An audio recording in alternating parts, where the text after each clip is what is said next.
We're here today with Cathleen Falsani. Kathleen is an award-winning religion journalist and author of several books, including the critically acclaimed The God Factor, Inside the Spiritual Lives of Public People, Sin Boldly, A Field Guide for Grace, The Dude Abides, The Gospel According to the Coen Brothers, Believer, Fame, Faith, and the Heart of Justin Bieber, and Disquiet Time, a devotional for ordinary skeptics, which was co-edited with our friend Jennifer Grant. Mm-hmm. Kathleen also served as an award-winning journalist at the Chicago Sun-Times, Sojourners, and the Orange County Register. In addition, her work has appeared all over the place, literally. Rolling Stone, Christianity Today, and Christian Century magazines, Huffington Post, Chicago Tribune, Washington Post, Toronto Star, Kansas City Star, Harvard Divinity School Bulletin, CNN.com, and other publications all over the world. She's also appeared as a commentator on CNN, Oprah Winfrey's Soul Series, NPR, BBC, and a host of other radio and television venues. Mm-hmm. Her new book is called The End of Hunger, Renewed Hope for Feeding the World. And that's what we're going to be discussing today. So Yay. Welcome, Kathleen. Thank you, Ryan. It's nice to be back with you. So as we've discussed, you've written several types of books. And as a journalist, you've written tons of articles. How did you get involved in this particular book? This was different than anything I've done before in its genesis.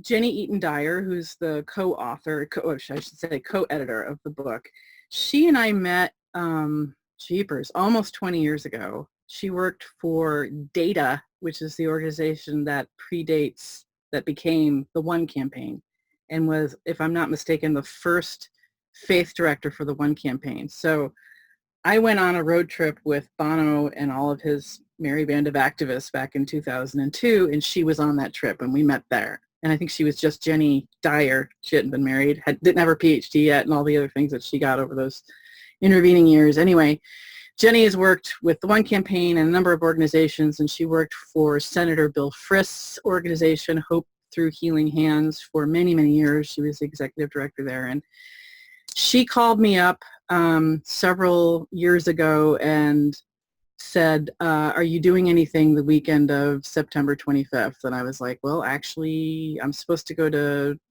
LA to do something, but, I'm more or less free. Why? She said, do you want to go to Haiti? I went, sure. Never been to Haiti. So I ended up going on this short trip with Senator Frist and a number of other people, including Jennifer Grant, our mutual friend and one of my dearest people. And through that trip, we started talking about some of the other projects she was working on, and it turned out that she had been approached by the Eleanor Cook Foundation, who were interested in bringing the issue of global hunger, nutrition, food security, food insecurity in front of the conservative or traditional evangelical community again. And they were trying to figure out how to do that, and they decided, how about a book? And so she asked me if I would come and help shepherd that book from the early stages of a proposal all the way through the book that came out earlier this fall. So that's how that happened with me. Global hunger was something that was always on my radar. I've written about it occasionally, usually in conjunction with HIV and AIDS in sub-Saharan Africa, which I wrote a lot about over the years. But was something that I was aware of. My son, Vashko, who has an essay in the book, I'm very proud of him. He spent the first 9 years of his life in Malawi, in southern, sort of eastern, southern Africa, where food and hunger were an everyday issue. He was hungry a lot. He lived on the streets. He had to fend for himself, and food was always the number one issue, next to water, which was a little bit easier even sometimes to get than food was for him. So it was an issue that I cared about, that had a sort of authentic connection to my life. And then, Jenny just had this great project and needed my help, and I was happy to be able to dig in. We knew we wanted it to be a compendium. We wanted lots of different voices talking about the issue from different points of view, from different expertise. We also knew that Different people learn and retain information and react to information in different ways. I'm one of the people that if you tell me a good story, especially if it's a heartstring puller, I will remember whatever it is you're telling me. And whatever it is you ask me to do next, I will do. There are other people who are data-driven. They want to know the numbers, the facts. How does this move through politics? How are things funded at the governmental level and the private sector? What does it mean if you add this much more to a budget? What does it mean if you add this much more to a diet?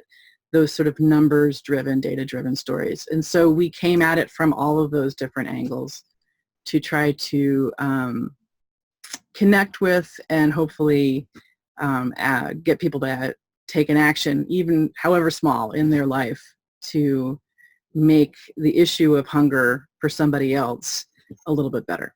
That's the whole idea.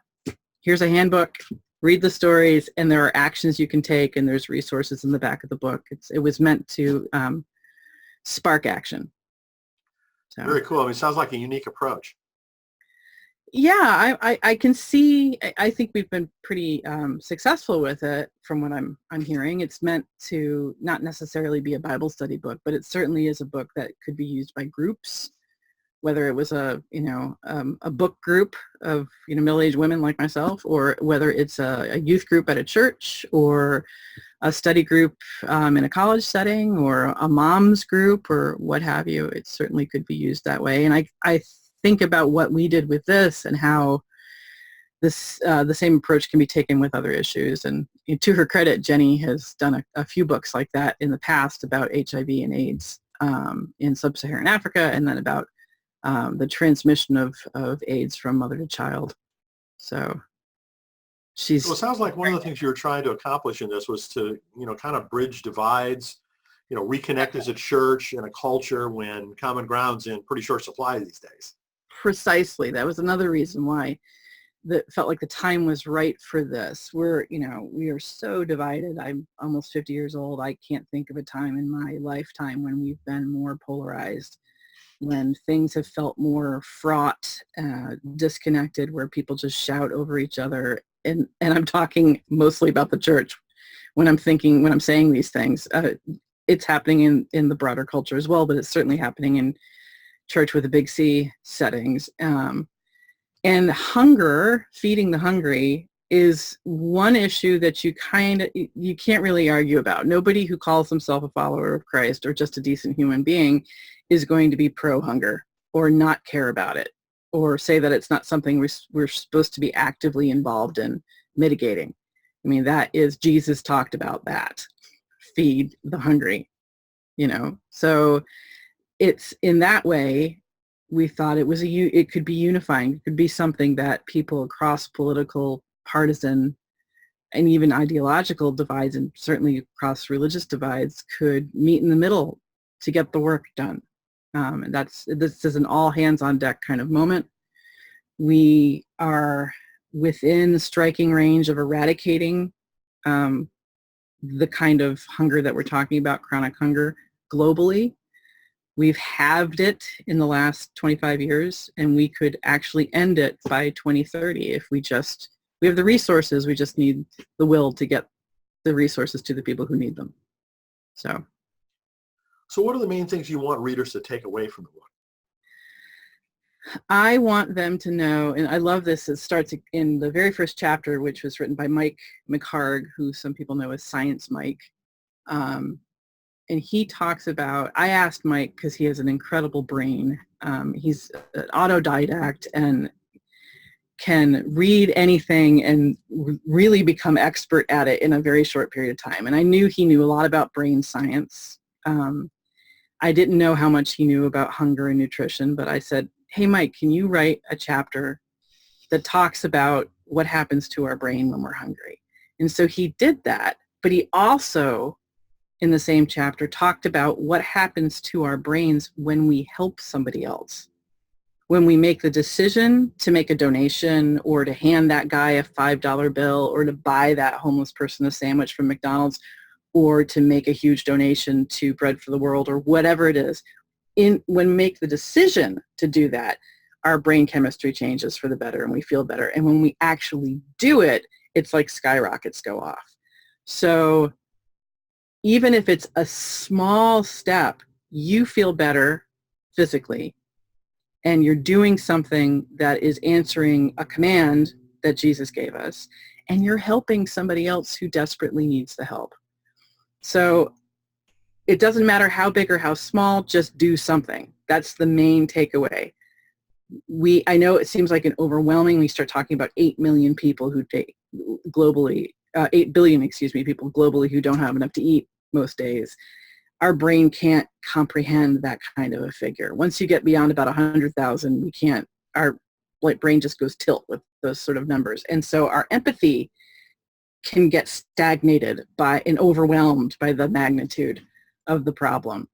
But our point is, you don't have to take on all 8 million. If you figure out some way to do that all at once, hooray, but none of us has figured that out yet. But if you do one thing, if you make one change in the way that you live or that your family eats, or the way you buy food, or how you recycle or compost, or the kind of restaurant that you eat at or don't eat at, whatever it is, making that one change does actually make a huge difference. It might not feel like it, but it does. And if all of us make one small change, it's going to get us a long way down the road toward ending hunger globally, which experts, including Jeffrey Sachs, who is also in the book, The Economist, who wrote or co-wrote the Sustainable Development Goals for the United Nations, one of which is to end global hunger by 2030. He says it is possible. We just, it's really a question of volition at this point. So we have the means, we need the will. So what are your plans to work on this effort beyond the book? Well, I know we've had conversations I'm just a person too, so we've had conversations in my house about how we eat. I have started fasting intermittently. We try to eat a whole lot less animal product than we once did. If we do eat red meat, we make sure it's sourced from what is the closest thing to sustainable you can get ethically with that kind of food stuff. We have pivoted and changed the way we make some charitable giving in my family from one issue to another. It's something that we try to actually talk about to people. When's the last time you had a conversation with somebody just casually about hunger, about somebody who's hungry, about global hunger? So it's, I know Jenny, she has a new organization and they're continuing to do stuff, especially within governmental channels, influencing elections to make sure that the funding that we have for international aid stays where it is. It's a tiny, tiny portion of the U.S. budget, but it goes a long way to help the poorest of the poor, the hungriest of the hungry, and the sickest of the sick, and the most marginalized, and people living in the most precarious situations around the globe. And we just have to keep it where it is. So that's one thing that I know she is doing with her organization. And in as much as I can with when bills come up and when we're coming around to another load of financing or refinancing, I try to do my part as a good citizen and write letters to my elected officials. And, on occasion I've even been able to lobby people on the Hill, not lately, but I have in the past. So I do what I can. And that, I think, is the point of the book. It's everybody can do something. You just have to do something. Pick something and do that. And so I continue to pick those somethings in my own life and try to do that and try to encourage people to do that in their lives too. Well, that's wonderful. And thank you so much for telling us about your experience with this. And thanks so much for doing the book in the first place. It was a real honor and a pleasure to do this one, I have to tell you. It was a very worthy cause. Sometimes book writing, you get in the middle and you're like, what am I doing? How is this worth it? It's not worth it. This one was always worth it. It was a much higher call than some of the things I've done in books before. Excellent. Well, thanks again, Kathleen. And we'll look forward to hearing more from you, seeing more from you. We always enjoy all of your work. Thank you very much, and thanks so much for being a signal boost for our book and for getting the issue out there for folks to talk about again in the new year. All righty. Thanks again. Take care. All right.